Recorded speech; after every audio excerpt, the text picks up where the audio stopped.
বুতকে গলার সঙ্গে জড়িয়ে ধরে বলেছিল, ওকে মুহাম্মদ,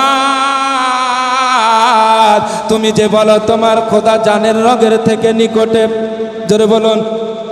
আচ্ছা, আমাদের খোদা আমাদের জানের রগের থেকে নিকটে কি নিকটে না? জোরে বলতে হবে, আর একটু জোরে। আমাদের জানের রগের থেকেও নিকটে আমাদের বিশ্বাস, নাকি? আমাদের বিশ্বাস। বিশ্বনবীকে যখন বলা হয়েছিল, হে মুহাম্মদ সাল্লাল্লাহু আলাইহি ওয়াসাল্লাম, আপনি তো বলেন আপনার খোদা জানের রগের থেকে অতি নিকটে, আপনি তো বলেন আপনার খোদা প্রাণের জানে প্রাণের রগের থেকে অতি নিকটে। আমার দয়ার নবী পাক বলেছিলেন, অবশ্যই আমার খোদা জানের রগের থেকে অতি নিকটে।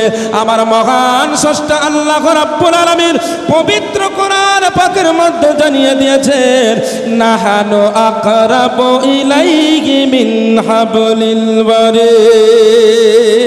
জোরে বলুন সুবহানাল্লাহ। আমি তোমাদের জানের রগের থেকে অতি নিকটে, আমি তোমাদের জানের রগের থেকে অতি নিকটে।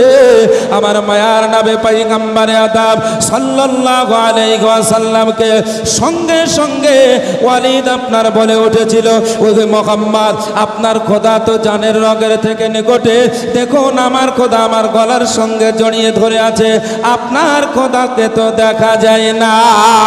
আমার মায়ার নবী পয়গম্বরে আদম সাল্লাল্লাহু আলাইহি ওয়াসাল্লামকে যখন এইরকম প্রশ্ন করা হয়েছিল, অবুঝের প্রশ্নের জবাব দেওয়া থেকে চুপ হওয়া ভালো, নাকি? অবুঝ মানুষের প্রশ্নের উত্তর দেওয়া থেকে খামোশ থাকা, চুপ থাকা বেশি ভালো। নবী হচ্ছেন মহাজ্ঞানী। বিশ্ব নবী বলেছেন, বুইস্তু মুআল্লিমান, ইন্নামা বুইস্তু মুআল্লিমান, নিশ্চয় আল্লাহ তাআলা আমাকে পৃথিবীর বুকে শিক্ষক করে পাঠিয়েছেন। জোরে বলুন, আর একটু জোরে। তো আমাদের নবী হচ্ছেন পৃথিবীবাসীর জন্য শিক্ষক, নাকি? শিক্ষক। নবী পাক তাদের এই অবুঝ প্রশ্ন শ্রবণ করে কোনো উত্তর করছেন না, সাহাবায়ে কেরামদের সঙ্গে করে দাঁড়িয়ে আছে। আল্লাহর নবী পয়গম্বরে আদম সাল্লাল্লাহু আলাইহি ওয়াসাল্লাম যখন এইভাবে বলেছিলেন, মক্কার ওই কাফেরেরা দেখলো নবী পাক কোনো উত্তর করেন না। মক্কার কাফেরেরা সঙ্গে সঙ্গে বুতের সম্মুখে সিজদায় পতিত হলো। বুতের সম্মুখে সিজদায় পড়ে আপনার সেই সময় বুতের সম্মুখে বলেছিল, হে আমাদের মাবুদ, আপনি বলুন বলুন আমাদের ধর্ম সঠিক না মুহাম্মদের ধর্ম সঠিক? সেই সময় ওই বুতের মধ্যে একটা শয়তান জিন প্রবেশ করেছিল। আল্লাহর নবী পয়গম্বরে আদম সাহাবায়ে কেরামদের সঙ্গে করে দাঁড়িয়ে আছেন, বিশ্ব নবী পয়গম্বরে আদম দাঁড়িয়ে আছেন। মক্কার কাফেরেরা বুতের সম্মুখে সিজদায় পড়ে বলে, হে আমাদের মাবুদ, আপনি বলুন আমাদের ধর্ম সঠিক না ওই মুহাম্মদের ধর্ম সঠিক? বুতের সম্মুখে সিজদায় পড়ে যখনই আপনার এই রকম কথা বলেছে, ওই বুতের ভিতর থেকে আওয়াজ আসতেছে, ও মক্কাবাসী শোনো শোনো, তোমাদের ধর্ম সঠিক, মুহাম্মদের ধর্ম বেঠিক। বলেন নাউজুবিল্লাহ। মুহাম্মদের ধর্ম বেঠিক। তারা আনন্দে আত্মহারা হয়ে সিজদা থেকে মাথা উঠিয়ে হাতে তালি দিতে আরম্ভ করেছে। ওয়াট্ট হাসি হাসে, এমনভাবে হাসে যে এক অপরের গায়ে ঢেলে ঢেলে পড়ে যায়।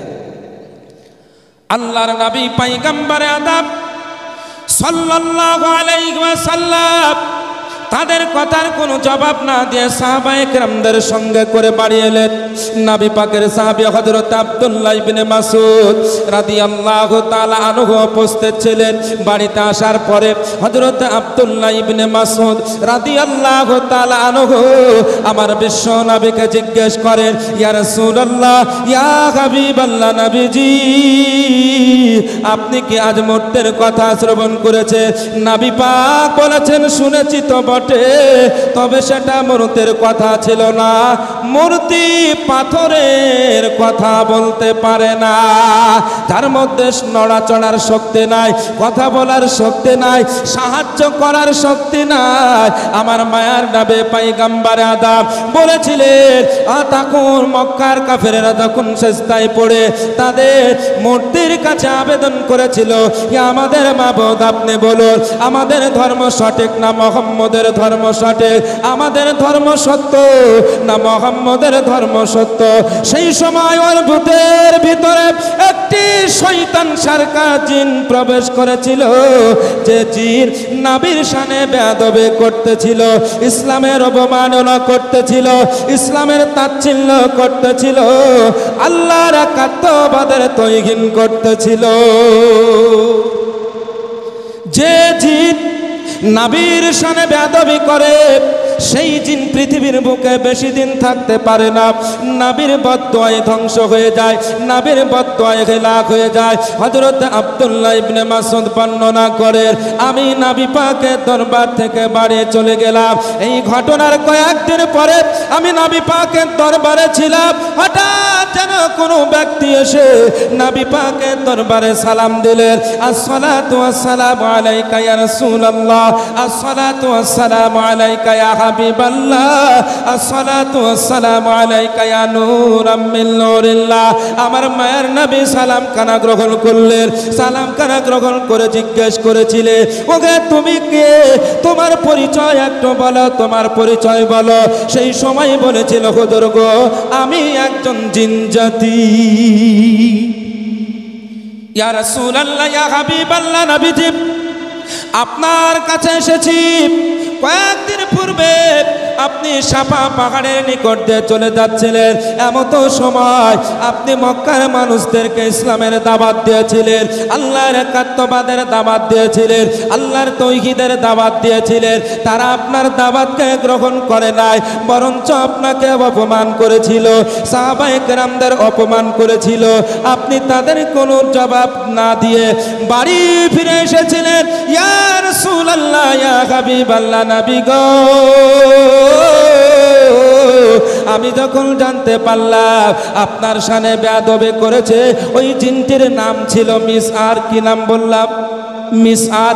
আমি যখন তা জানতে পারলাম সে আমার চাচাইতো ভাই ছিল, হুজুর আমি তার পেছনে ধাওনি করে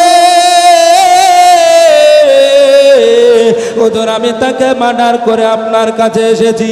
ইয়া রাসূলুল্লাহ, ইয়া হাবিবাল্লাহ, নবী গো আপনার কাছে এখন আবেদন, আপনি আগামীকাল আবার ওই সাফা পাহাড়ের কাছে যাবে, ওই সাফা পাহাড়ের কাছে গিয়ে মক্কার মানুষদের ইসলামের দাওয়াত দেবেন, মক্কার মানুষদের আল্লাহর একাত্মবাদের দাওয়াত দেবেন, আল্লাহর তৌহিদের দাওয়াত দিবেন। হুজুর আপনি আমি ওই বোতের মধ্যে প্রবেশ করে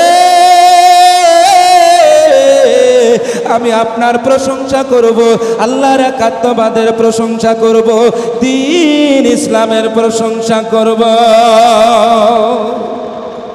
জোরে বলুন। আল্লাহর নবী পয়গম্বর আদম সাল্লাল্লাহু আলাইহি ওয়াসাল্লাম আপনার যেন হযরত আব্দুল্লাহ ইবনে মাসউদ বলেন, আমরা কথাগুলো শ্রবণ করতেছিলাম, মানুষ দেখতে পেলাম না। জিনটি যখন নবী পাকের দরবার থেকে বাড়ি থেকে রওনা হয়েছিল, আমার মায়ার নবী জিজ্ঞাসা করেছিলেন, ওরে জিন বলো তোমার পরিচয়খানা বলো, তোমার নাম বলো। জিনটি বলেছিল, ইয়া রাসূলুল্লাহ, ইয়া হাবিবাল্লাহ, নবীজি আমার নাম সামা। আল্লাহর নবী বলেছিলেন, এ নাম তো অত ভালো মনে হয় না, এ নাম অত ভালো মনে হয় না, তোমার একটা সুন্দর বাছাই করে নাম রাখবো, তুমি পছন্দ করবে না কিনা বলো।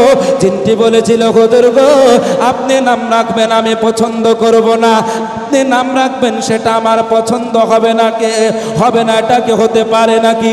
ইয়া রাসূলুল্লাহ, ইয়া হাবিবাল্লাহ, নবীজি হুজুর আপনি আমার নাম নাম রাখুন, নাম রাখুন। আল্লাহর নবী তার নামখানা পরিবর্তন করে আব্দুল্লাহ নাম রেখে দিলেন।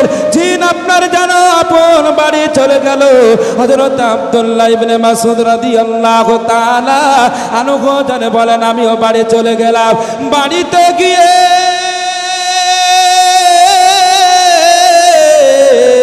আমি অপেক্ষা করতেছিলাম কখন সকাল হবে, আমি কখন নবী পাকের সঙ্গে ওই সাফা পাহাড়ে যাব। আল্লাহর একাত্মবাদের অবমাননা করেছে, নবীর শানে বেয়াদবি করেছে, সাহাবায়ে কেরামদের শানে বেয়াদবি করেছে, কখন তার আমরা বদলা নেব।